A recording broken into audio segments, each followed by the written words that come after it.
Амар мэндэ. Мэлми тунгалаг үлми бат лагшин амгалан үйлс өндөрөв. Туулаа нэвэртэй подкаст. Залхай хүнтэй ханал бол жадны үзүүрт үлгүүлсэн мэд. Монгол ардын зүрэг. Мянгад ястан болон Шадарван Чингүн жавын домгууд. Шадарван жанжин Чингүн жав манжид баригдах болсноо ойлгож өөрийн шадар албат мянгатуудад түмэн цэргийн туг харангаа өгчээ. Мянгатууд тугийг авч ховд голд ирж нутгалжээ. Туган дээрээ 3 төмөр сэрээтэй, хохимо толгойтой, хүний үсээр хийсэн урд хялгсан сүлдтэй, улаан шунхан будаг бүхий 2 метр хагас шилбэтэй, ямбан гэж нэрлдэг, шар нүдтэй, тангад цэмбэн олбог дээр урагш харуулан босоо байрлуулна. Сүмийн сахиусны гонх гихчэд байрлана. Сахиусны гонир хариуцсан 24 цагийн эргэлтэнд тасралтгүй зул бадрааж арц хүж үнэртэн уйгуулна. Гонир манаач. Тугийг мянгатууд 1928 он хүртэл голын дацсандаа байрлуулж тагчээ. Нутаг нүүж шилд гарахад тугийг жороохээр морин дээр гонирыг босоогоор нь залж өдөрт нь найдан дацсанд хүргэнэ. Шилд гарах, цусланд гарах. Найдан дацангийн ламнар сүмийн үүдэнд хятад жан зэсхий дэвсэж бүрээ бишгүр дун цан гандан үлээж сэмбэрээ өргөж өгтөн. Шадарван жанжин мянгатуудад тугаа өгөхдөө захиас болгож хэлжээ. Би манч хятадын дарлаас гарах гэж тэмцэж яваад бүтээж чадсангүй энэ боллоо. Энэ тугийг та нар минь сайн хамгаалж яв. Тэгсэн цаг та нар сайн явна. Миний зүтгэлийг та нар залгамжилж зорилгыг минь бэлүүл. Энгүүл миний үйлс бүтэн. Тэгэхдээ хар хаяавчтай хөх үүдтэй яваарай. Хар хаяавчтай гэдгийн учир нь дайсан дунд байх цагт хар санаагаар хаяагаа манаж сэрэмжтэй яв гэсэн үг юм. Миний энэ захаасыг мартахгүй тэмдэг болгож гэрийнхэн хаяавчийг хараар хийгээрэй. Би хар санаагүй явснаас ингэж гинтлээ. Хөх үүдтэй яваарай. Учир нь мөнхийн дэлгэрэх өнгийг бэлэг тэмбэрэл болговол та нарын үйлс бүтэн. Өвс ногоо дэлгэрэх, гол мөрөн хайлах, тэнгэр цэлмөхтэй хөх болдог юм гэжээ. Сумын лам, соном гэлэн, түшмэд сартай залан 2 түүнийг аваад чиний албат сумнаас чинь чам шиг хүн гарч чиний үлсийг бүтээн гэжээ. Чингүн жавыг баригдад цаазлагдсанаас хойш албат суманг нь манжийн мэдэлд өгч хөлсгүй зарц идэг боолын суман болгожээ. Энэ байдлаас үүдэж албат ардуудын алба татвар хит хүндэрч дарлал ширүүсчээ. Албат дотроос үлзий сайхан гихч хүнийг үе жанжинд хөлсгүй зарц галж болгожээ. Нэг өдөр үе жанжин чуулгана чуулж түмдээсэ. Аарван хүний хэрэг байна. Аль сумангаас гарах хов гэсэнд эрхэлсэн түшимэл нь хэлжээ. Боолын сумангүй биш, Чингүн жавын сумангаас гаргаж өгье гэж. Энэ үед гал түлж суусан галч үлзий сайхан учрыг ойлгон дургүйцэж гинэт босож малгайныхаа 3 чихийг босгоод үсээ 3 сөргөж дотоод хормоогоо гал руу 3 сэгсрээд гарчээ. Төдөлгүй гал унтарч гэр хөрснийг мэдээд үе жанжин галж хайчсныг сургалжээ. Гэтэл хатнаа нь таны галж алдагдсан байх шүү. Та нар яасан задгаа ярьдаг юм. Үлзий сайхан бүгдийг ойлгоод гарлаа. Эргэж ирэхгүй. Чингүн жавынхан сүрхий шүү гэжээ. Үлзий сайхан тэр өдрөө явган гүйсээр өөрийн сум хурж соном гэлэн сартай залан тэргүүдээ бүх хүмүүст болсон хэргийн учрыг хэлж ятгасаар тэр шөндөө нүүжээ. Сартай залан нь таган туваа хурч ой шуугуй антай газар амьдрахыг хүссэнд соном гэлэн энэ нэцэстэй Монголоос гарна гэсэн үг гэж ятгаад үгэндээ оруулан уйлдын цамгаар Вэнкуверт очихоор шийджээ. мянгадууд нүүж явсаар өөлдөд ирэв. Өөлдийг болдоггүй болд зан гихч хүн толгойлж байж. Энэ хүн мянгадын сартай залны багш байсан тул багштаа бараалхах алсын санаа өвөрлцнөөс өөлдөд иржээ. Багштайгаа минь тусас солилцсон шавин нутаг хайж цамгарвыг бараалхаар ирсэн учраас айлтгажээ. Болд занг. Нар эрт тусдагт нь би энд ирж нутаглав. Намайг битгий хүнд. Шавдаа сайн газар зааж өгье. Алтан хөхийд нутгал. Хагараагүй зүрх шинжтэй уул учир төшмөд өнзөөрөхтэй. Эрдэм хууль хоёрт гарамгай. Морд нь хурдан байх ёстой гэжээ. Энэ үеэс мянгадууд алтан хөхийд нутаглаж байсан загчнуудаас нутаг булааж авахар шийджээ. YouTube дээр Тулааны Вэртэй подкаст. Тулааны Вэртэй подкастаа дэмжиж сэтгэлдээ үлдээж лайк товчоо дараарай. Ердөө ингээд л болоо. Нутгийн тухай маргаан шуугаан дигдэв. Загчнууд манайх нутгаа өгөхгүй. Бид үрээ морины сүүл гүйцэж урахтал заалтна гэж богдод хэвс өргөжээ. Гэтэл мянгадууд бид төмөр заартал заалтна гэж хэлээд богдод хэвс өргөжээ.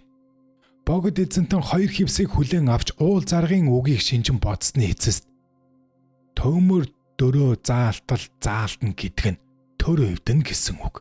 Харин үрээ морины сүүл ургаж гүйцэтгэл гэдэг хойтон хүртэл гэсэн үг гэж үзээд нутгийг мянгадуудад олгожээ. Сартай залан бие даасан хошуу болох зорилгоор бид богд эзний жавдаг даадаг албад хошуу болно гэж хэлээд богдод хэвс өргөжээ. Богд хэвсийг аваад 1000 эр гаргавал хошуу болохыг зөвшөөрөв. Гэтэл ирчүүд нь 1000 хүрсэнгүй. Арга ухаан сувгчилж залуу эмэгтэйчүүдэд эрэгтэй хүний хувц өмсгөж хит утга зүйлгэж зүсийг нь ховлгох замаар 1000 эр тоолуулж хошуу болох эрх олжээ. Энэ үеэс эхлэн нөхөрт гараагүй 18 хүрсэн эмэгтэйчүүд жижигхэн бэжин хит хутга урдаа зүүдэг өвөрмөц нэгэн ёс мянгад ястанд заншил боллоо. Дээр үед мянгад эмэгтэйчүүд майдарт очихдоо хит хутга зүүж байлаа.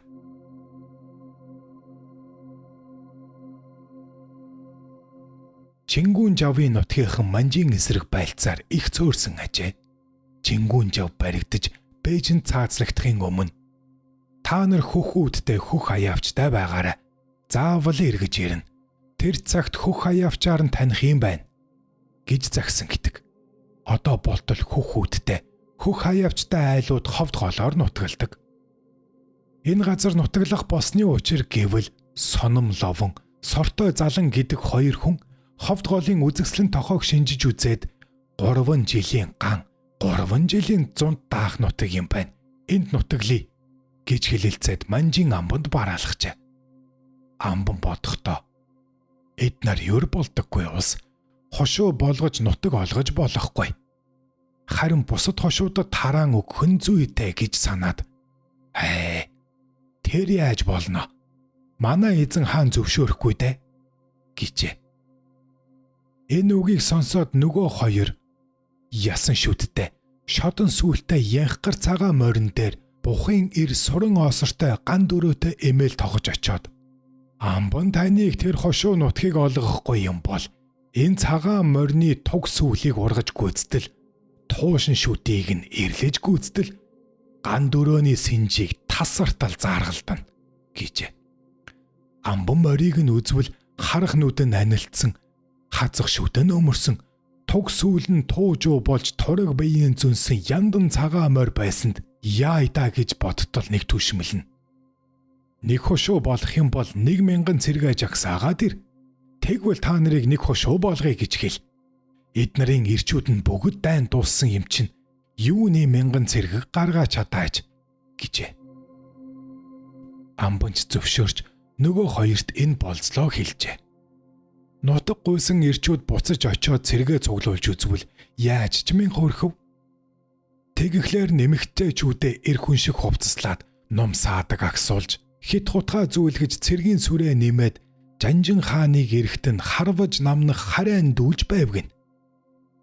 Түүнийг үтсэн амбан баахан хулчиж хошуу болгохгүй гэвэл энэ олон цэрэг гэнэт довтлбол яанам билээ гэж санаад за хошуу болва. 1000 цэрэг гаргасан нь сайн. 1000-д хошуу болголоо гэд хумгүй зүгтэн сангийн хэрэм дотроо орсон юм гинвэлээ.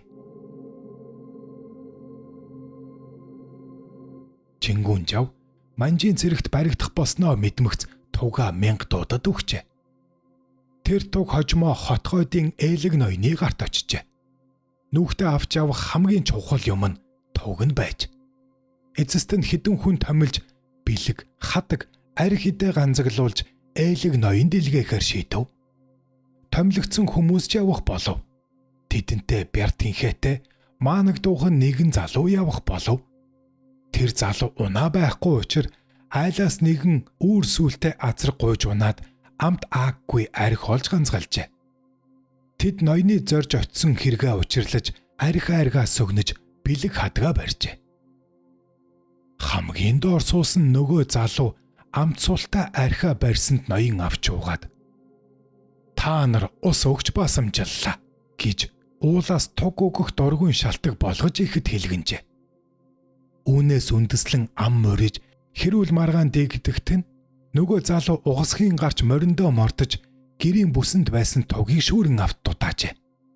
Хойноос нь хөөж гүйцэн нанчилдаж байгаа залуу мориноосоо унчхав. Гэтэл суларсан азраг ижлээ мөрөөдөн гүйцэгдэлгүй оджээ. Энэ үед туг азрагны сүүлэнд орооцолдож хэрэгцээр 1000 дуудад ирсэн юм.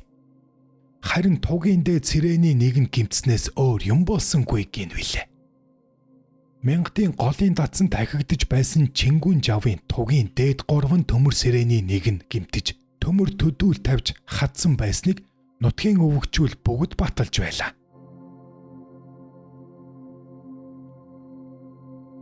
Чингүн жавын харангыг 1000-тууд уханд ачиж олон хон ямаан дунд туугаад одоогийн нутагтаа байцсан гин.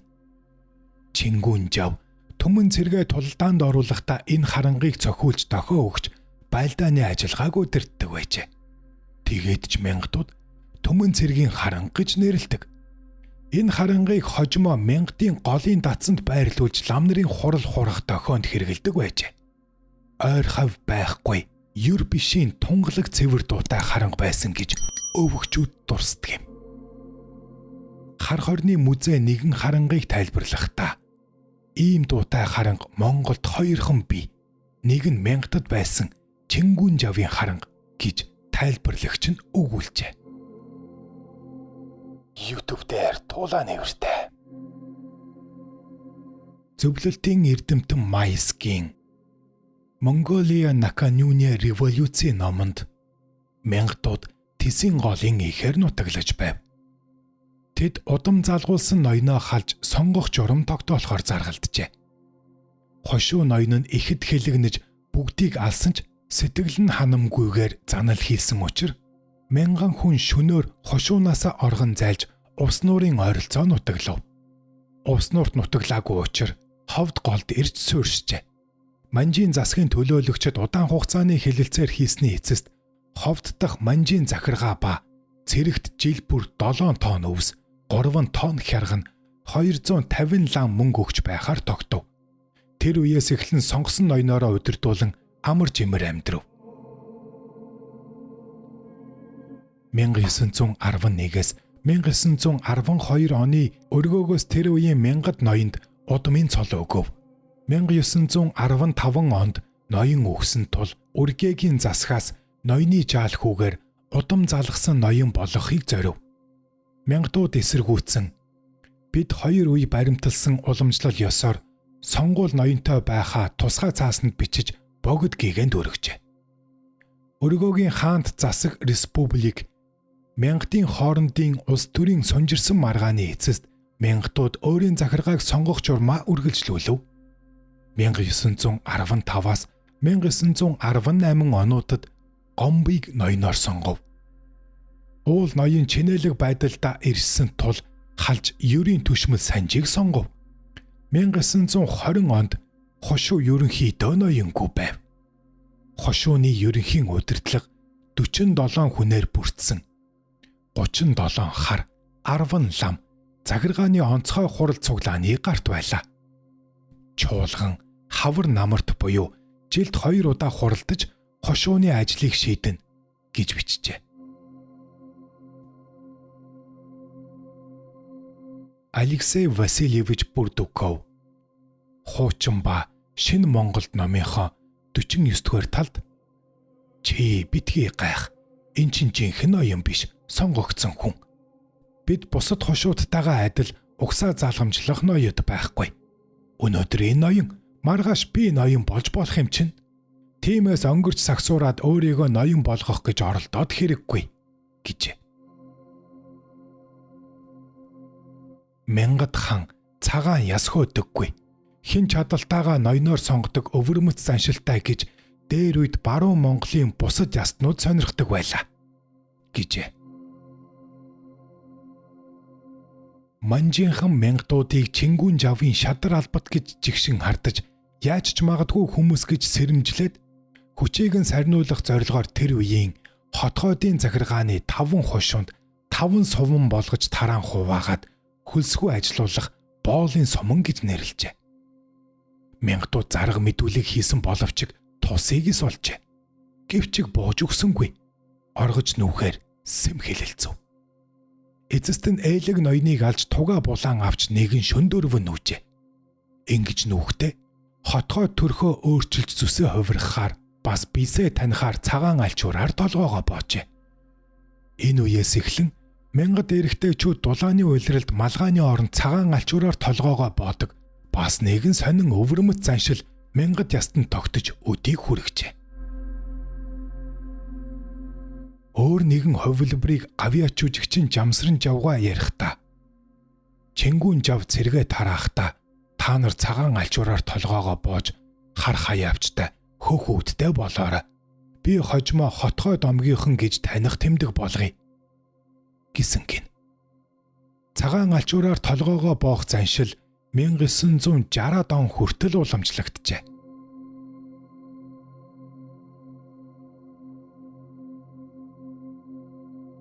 Та YouTube дээр Тулаан нэвртэй подкастыг үзэж бас сонслоо. Тулаан нэвртэй подкастаа дэмжиж сэтгэлдээ үлдээж лайк тавьж дараарай. Мөн нүүр ном дээр Тулаан нэвртэй гэсэн хуудас бий түүнийг минь дагаарай. Танд таны гэр бүлд эрүүлийн хаз жаргал хамгийн сайн сайхан бүхнийг хүсье.